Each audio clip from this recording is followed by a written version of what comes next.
دغه لاسونه 3 میاشتې وروسته بیا پر کار سوي. تنکی ځوان نور آغا د انځورو په دغه باغ کې د 1 میاشتې راهیسې د شاوخوا 10,000 افغانیو په بدل کې مزدوري کوي. وایي دلته په کار کولو ورته ښه ورځ مزدوري پیدا کېږي.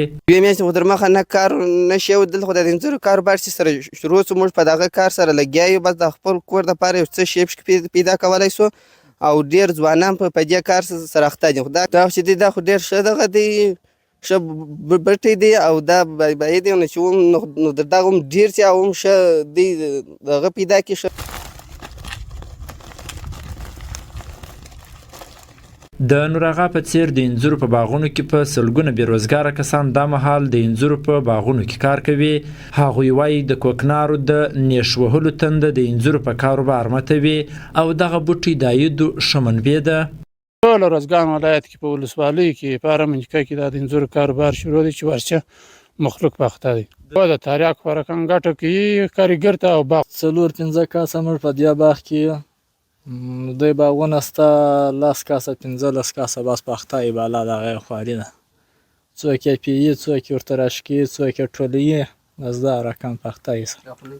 د کرهنې ریاست وایي سږ کال په 14,009 هکټاره ځمکه د انځورو باغونه جوړ سوي چې 8,056 میټریک ټن حاصلات به ورڅخه ترلاسه سي. وایي انځورو بیخي 100% د کوکنارو ځای خپل کړی.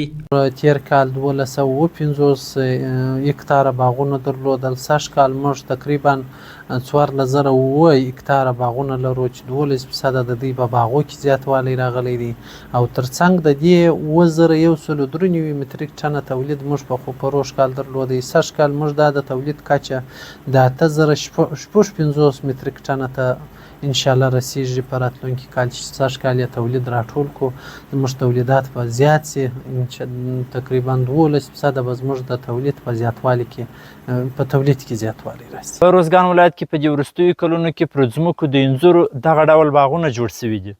د انځورو دغه باغ چې پر یو جریب ځمکه څو کاله مخکې جوړ سوی اوس مهال 6 تنه کارګر پکې کار کوي. همدغه کارګر او ځمکه لرونکي وایي که د دوی د حاصلاتو لپاره ښه مارکیټ پیدا سي کولی سي چې د کوکنارو بدیل سي. احسان الله ولسمل، امید راډیو، د روزګان مرکز ترینکوټ.